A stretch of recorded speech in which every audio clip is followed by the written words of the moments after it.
Hi Sarah, I'm Nicole. I'm going to be your therapist. I know that your school already explained my confidentiality agreement with you, just so that you're aware that this is a safe place.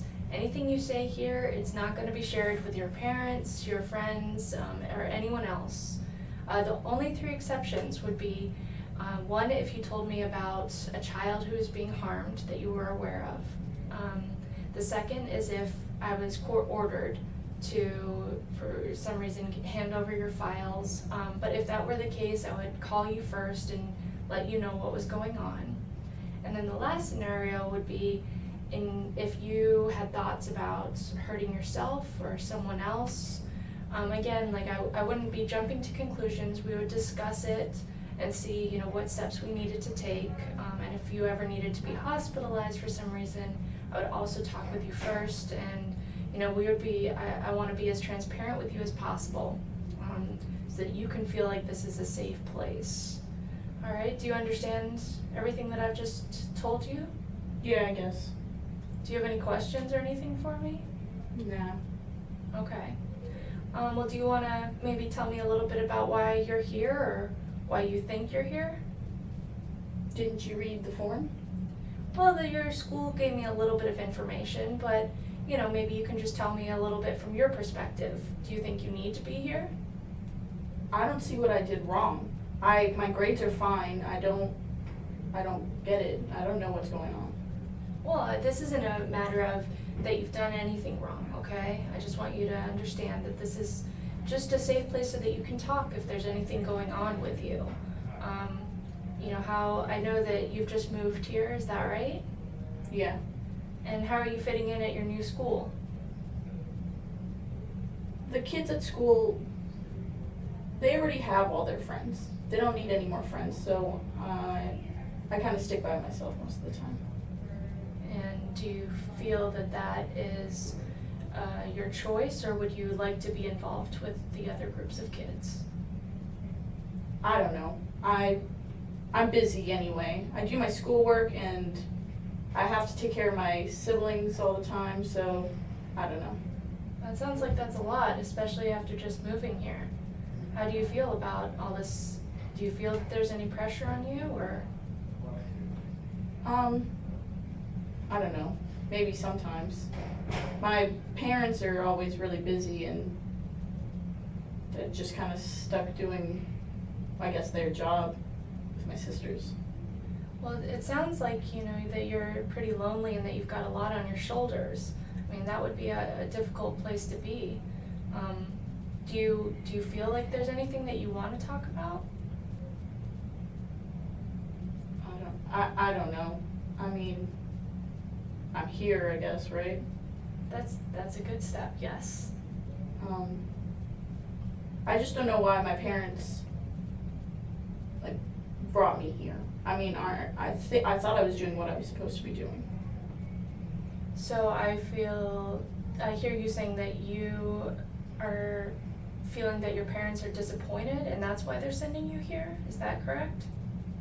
I guess they agree with the school that something's going on.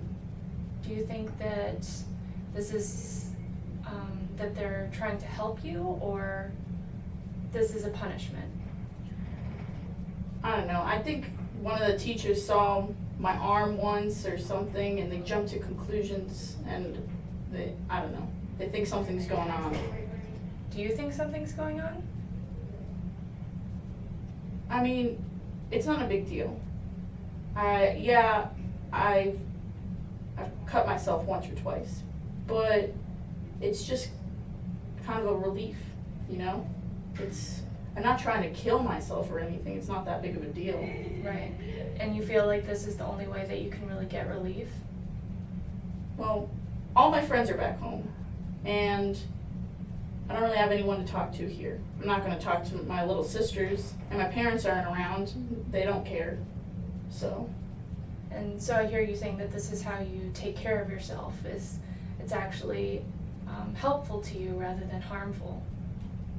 I guess you could say that. And are your parents aware of this too, or just your teachers? I think they told them. I think that's why they agreed to bring me here. And I sense that you're still pretty reluctant to be here to talk with someone. Well, I don't really think it's that big of a deal. It's not like I said before, it's not like I'm trying to kill myself. I have my sisters to take care of. I'm not selfish like that. Right. And how often do you think you do this vow? I don't know. Not a lot. Just every once in a while when I'm not feeling too good. Do you want help with this, or do you want to maybe speak with me and continue talking in the future? Just to maybe let you share some of what's going on with you. I don't know. I don't know if I trust you yet, you know? Right. I know the teachers and my parents say they care and all of that stuff, and adults like to say that, but I don't know how much you or anyone else really cares. Well, that's going to be my job, is to help show you that I do care and I want to know what's going on with you. And, that this is a partnership between you and me. And like I said at the beginning, this is confidential. So anything you say here, it's not going to go to your teachers or your parents. So, it sounds to me like you've got a lot going on in your life right now, a lot of adjustments. That can be pretty overwhelming. So I wonder if there may be some other ways that we can talk about that you can help cope with this and maybe be more included in school and with the other students. Would that be something that you would be interested in? Yeah, I guess if that were really possible, if we really did something like that. So you don't feel that it's necessarily possible for you? It's already late in school, there's a lot of stuff going on. I don't know why I'm being a priority right now. Okay. And what about your sisters? You said you take care of them a lot. Do you get on with them? Yeah, I mean, they're little, they're young. I get along with them because I take care of them and they listen to me for the most part, and they look up to me, I guess, to help them. Because my mom is always busy decorating the house and being supportive of my dad and doing all these things for my dad while he's always at work. So, I mean, they don't really have anyone else to really be there for them. Right. So, yeah, I'd say we get along, but more like I'm a parent, not like friends or anything. Yeah, what I hear you saying is that, in effect, because your parents are busy, you have to be the parent of your sisters rather than just their older sister. Is that correct? Yeah, I guess. Yeah. That's really difficult. Again, you already have a lot going on with school and homework and all those responsibilities. Do you feel that this is, do you feel upset with your parents that you have this added responsibility? I guess. I mean, my mom isn't working or anything. I don't know what it is she's doing. She's always busy, with committees and now trying to get involved in the community and doing stuff with my dad for his business, his new business he's working at, because he's got this fancy job, and I don't understand why she's trying to do all this other stuff when, we're at home and we need her. I would imagine that makes you feel pretty angry at her and your dad for being absent. Yeah. And do your sisters feel the same, or you're, in a way, it sounds like you're providing a buffer between them and your parents. So again, that's another added responsibility for you.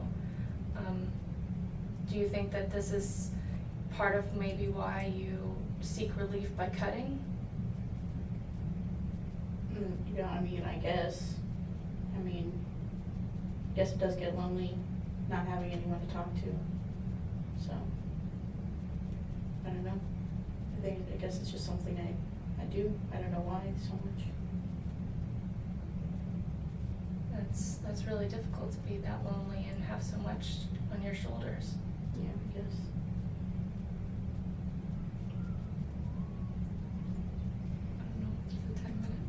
So I should have put a timer on.